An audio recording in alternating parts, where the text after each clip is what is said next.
Well, hello everyone. Thank you for joining me here once again for another video. So today what I have is we're going to continue working on a 16 by 20 inch canvas. It's going to be very simple colors. I am going to just run the video, let you enjoy it. I won't be speaking throughout the video, but I'll have everything linked in the comment section below.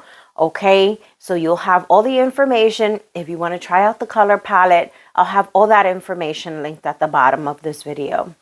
Before we begin, I do want to show you the dry result of my previous video. So here she is, and she turned out gorgeous.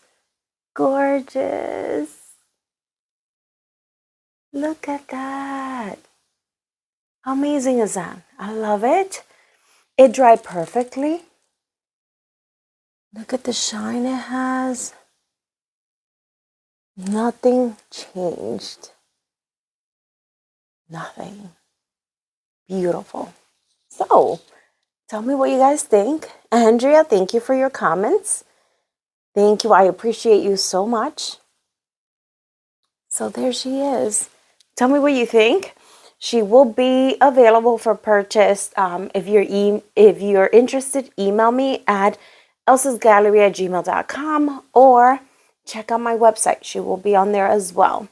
So without further ado, meet me down at the canvas. So this canvas is a 16 by 20 inch canvas, and I am going to be pouring over it. I am using Flow Acrylic Black by Artist Loft and my Titanium White by Artist Loft. You can reuse canvases. This is the first time I'm using this one, and we'll see how it turns out. Let's begin.